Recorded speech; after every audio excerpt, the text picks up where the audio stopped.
And we're going to do something today I don't think I've ever seen anyone do on YouTube. Just got back from my local feed store and I got 15 bags of triple 13 fertilizer. Usually an agricultural center or a co-op is the cheapest place to get these type of things, fertilizer, seed, stuff like that. Well, I called up the co-op and a 50 pound bag of fertilizer, triple 13, was like $22. And I was like, well, that's probably the cheapest that's out there. But on a whim, and in the other direction, 12 miles, I checked with my local feed store where I buy a lot of things from. I asked them what's the price, and they said something like $17.50 or something like that. So I saved $4 or so a bag by going to a local feed and seed store as opposed to an agricultural co-op, which totally surprised me. But if you would, put down in the comments below, it's the end of 2025, the beginning of 2026, what are fertilizer prices in your area? So this is a 50 pound bag of triple 13 that I got for about $17.50. And we're going to do something today I don't think I've ever seen anyone do on YouTube, and that is spread fertilizer with an electric UTV. So I've been spreading fertilizer with my gas-powered Suzuki Eiger 400cc ATV or four-wheeler, and I love that thing. I've had it since 2008. I think it's a 2006 model, so it's about to be 20 years old. What I'm trying to do is consolidate. I've got too many pieces of equipment that kind of overlap and do the same thing. So if this electric HISUN four-wheel drive UTV or side-by-side can spread fertilizer, I use that thing every day. If I can also use it to spread fertilizer and seed, then I can possibly sell my beloved ATV. Now this thing is only 48 volts, and a lot of the newer side-by-sides, electric ones, are 60 volt. But I found no limitations with this thing. It performs flawlessly, and I can probably go, I don't know, 5 to 7 days of usage here on our 20 acres and never have to recharge it. So what we got to do is put together this spreader that FIMCO sent me. And if you're not familiar with the FIMCO brand, I've had FIMCO stuff for 20, 25 years, and it's still working from being that old. I've got a sprayer that I love, and that sprayer has sprayed so many acres of food plots, and I just love that thing. Works great. I don't think I've even changed the motor on it. But this one is one that'll work on an ATV or a UTV. It's got the UTV bracket right here. And they also sent me the remote control so that I can turn it on and off from the seat of the UTV. And it also has a variable resistor or a variable gate opener. So no, it's not a gate opener. It actually changes the speed of the motor so that you can increase it or decrease it and change your spreading rate. But I just unboxed it right there. In a minute or so, there is a little bit of assembly, and it looks pretty simple. I was expecting it to be in more parts, but other than the gate that lets the seed go down to the spreader, or the fertilizer in this case, there shouldn't be much assembly. I think the first thing I'll do is put this bracket on here. That might make assembling it a little bit easier. They give you all the pins that you need. So the HISUN UTV has a smaller hitch opening than your typical 2-inch on your vehicle. And they give you this adapter, so it adapts it up to 2-inch. So I took the FIMCO spreader, slid it in there, and it didn't want to go easily. Paint is kind of binding it in there, so it went in a little bit hard. It's going to come out a little bit difficult. And this pin right here holds it together, but it actually had like a washer you would use on a hose to keep it from leaking. And I think that's to keep that from rattling. But this will go right in here, this pin. I don't use a hairpin on this because it's never fallen out. Gravity holds it in. But if you got this kind of setup, it's going to be a little loose like that. Now, I think there's some UTVs and ATVs out there that'll have a 2-inch receiver hitch back here. But this one doesn't, and you have to adapt it up. So that's just going to introduce some play into the system. So let's go get the spreader and put it on here and then finish putting it together. So far, I'm liking the simplicity of this for the attaching, for putting it on and off, because it's not going to stay on here that often. or it's not going to stay on here that long. But I was concerned about it being so low. But then when I brought it over here, I thought, well, you know, it being low is going to make it so much easier to fill. Now, this spreader isn't overly heavy, but it would help to have someone put these pins in while you lift it, because when you just set it on there like that, the pins don't line up. It's got to be lifted just a little bit. Yep, I got that top pin in. Put this bottom pin in. There we go. Now it's mounted. That's all it was to it. And one thing I am worried about, and I don't know if they offer additional guards for this, is the fertilizer coming back and getting on my vehicles. And I really don't see how that can happen. They got a nice wide plate here. They got a plate here that contains the spinner. So I think it's gonna keep everything behind the UTV here. But if it doesn't, what I can do, or what I've done before, is I put cardboard here or some foam board, and that definitely keeps everything back. Because anything fertilizer related or salt related, like for your roads, you don't want that getting on the frame of your vehicles, or else it's going to rust it.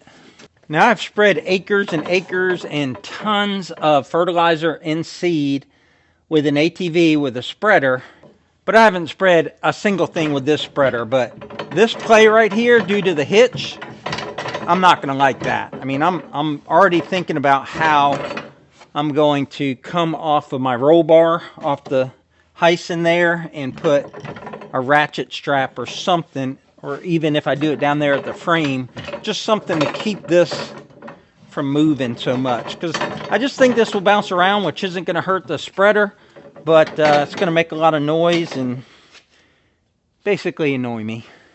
So this is what came in the box, and yours may be a little bit different depending on the model that you get, but of course you get an owner's manual. This is your remote control, so you just hook that in line. This is the power coming in, and the blue is the power coming out to what you're trying to control. This is the seed gate or the feed gate. We've got a waterproof cover here.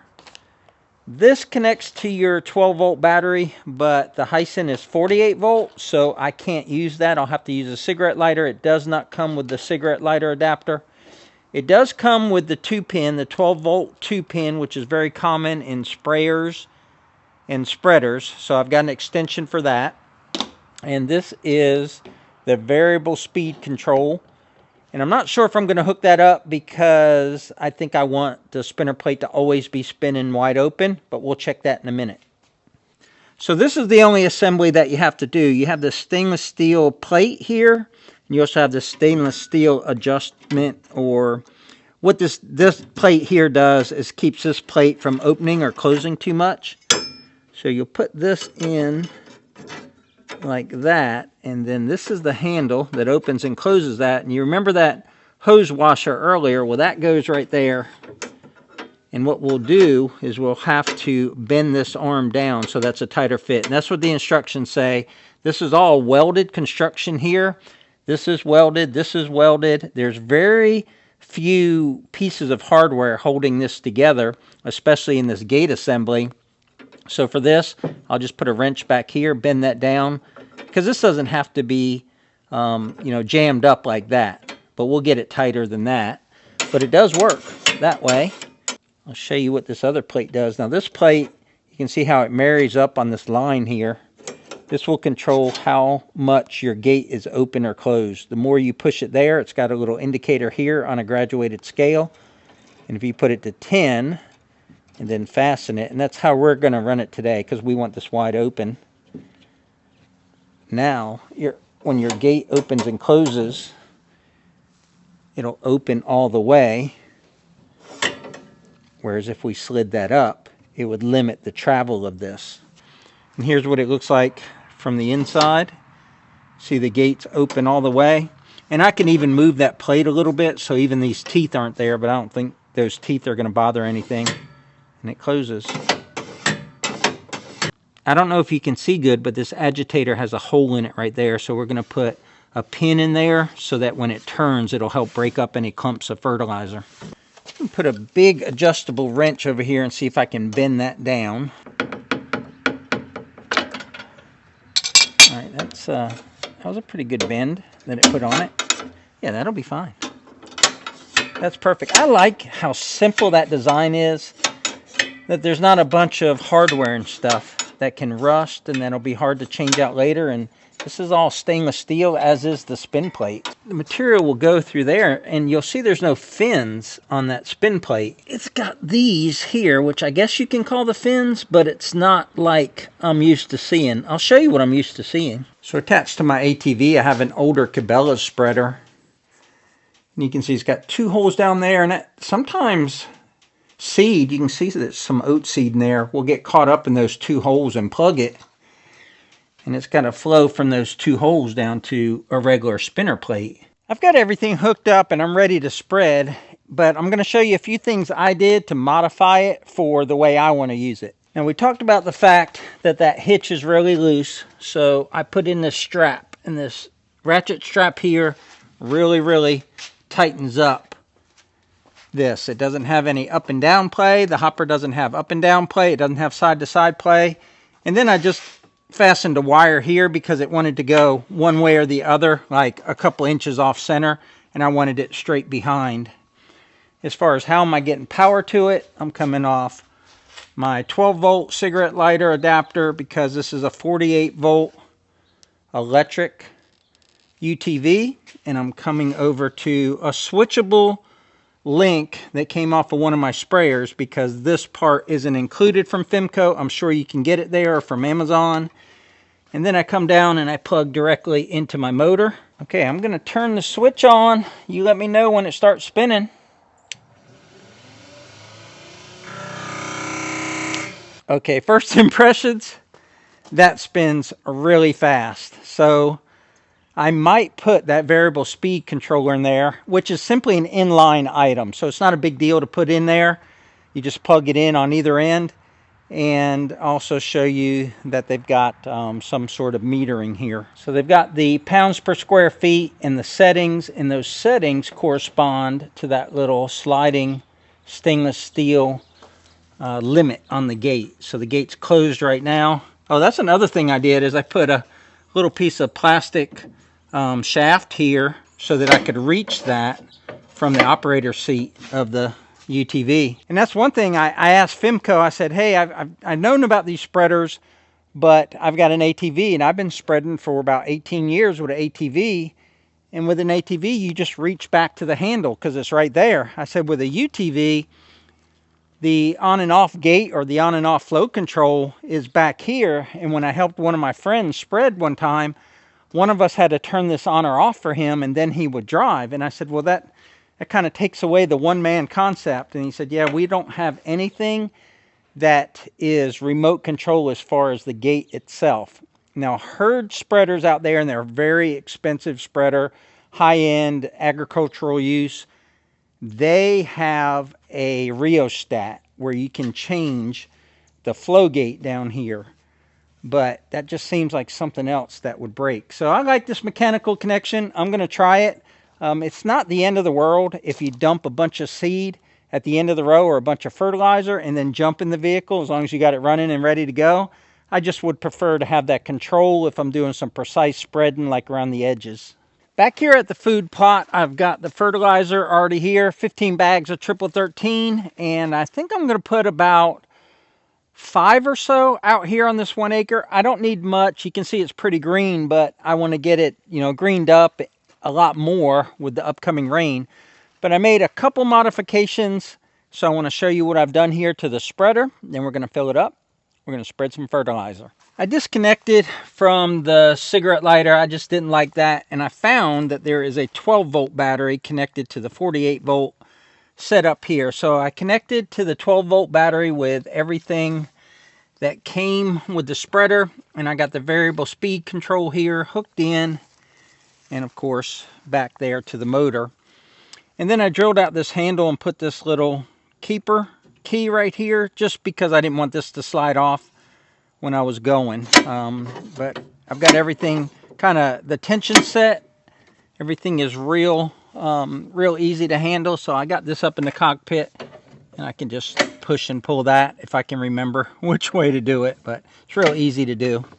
The reason I called an audible and set up that variable speed control on there was because, like with any new piece of equipment, even if you've run spreaders before, if you haven't run this exact spreader on this exact machine, you're not going to know how it operates. And I'm used to that spreader on the ATV, and it goes out about 10 or 12 feet on each side. Well, what I didn't want to do was waste a lot of fertilizer in the woods, because as fast as that was spinning, I feel like it'll shoot at 50 feet or more, which is great. But I've got to learn that rate at that speed, because this will hold 145 pounds. So I'm going to put 100 pounds in it. And I know 100 pounds should do, you know, a little bit less than half the plot, but I don't know at what speed. So I'm just going to experiment with it. I can't stand in front of you when I've just got something and tell you everything about it and how it's going to work and what the settings are going to be. And I don't think anybody can. I think what you got to do is what I'm doing, is experiment and try a couple different things and get the setup that works for you. I love this height. This height is so much better than the one on the ATV, which is up here. And I would have to bring like a stool or something so that I could get up high and dump the 50-pound bags. But this was much easier. So that's 100 pounds of fertilizer. That's as full as I want to put it.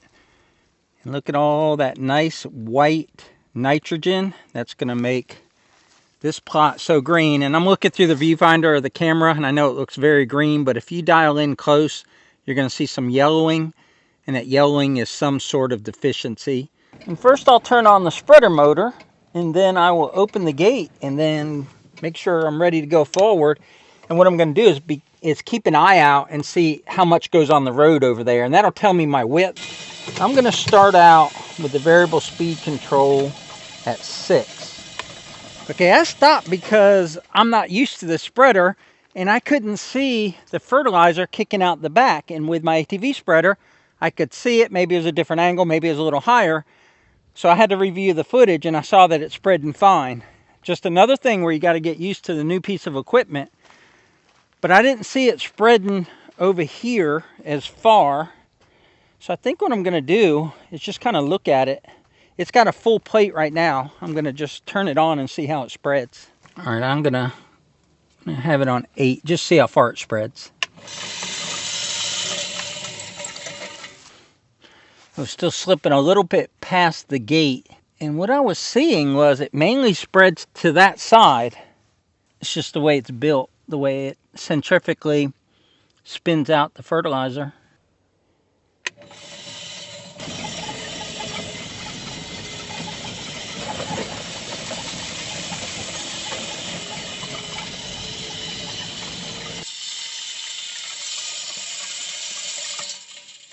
That's 200 pounds. I'm going to go ahead and put another 50 pounds out, I think, and then I've got some small areas I'm going to use my solo backpack spreader for. But once you get used to the spreading width pattern, it works just like any other spreader. I was surprised it didn't throw out wider, though. I thought as fast as that thing was spinning that I would just get this tremendous width, but it doesn't. I don't know what spinning it faster does other than hurl those fertilizer particles out really, really fast. But it's not like they get up in the air and go a whole bunch of, feet away. But I'm looking, I see fertilizer everywhere. I mean, that's all you can ask for. It's an even spread. I don't see it clumped. And the deer have really eaten this down. So this is going to take off once we get the rains and wash that fertilizer into the ground. If you're interested in the FIMCO spreader, I'll put their website down below. They provided that spreader to me for a demo, but I don't receive commission. I don't receive payment for this video. They just said, hey, we see that you do a lot of food plotting, a lot of seed spreading, a lot of fertilizer spreading. You want to demo our spreader? I said, sure, send it on. So again, their information is down below if you're interested in their product. But that'll wrap it up for today's video. We sure appreciate you guys watching. If you would, click that like button. And until next time, remember, life's short, tractor hard, and check out these 2 videos right here. And also, I'll leave a link down below to our playlist on food plots. Take care, guys. We'll catch you on the next one.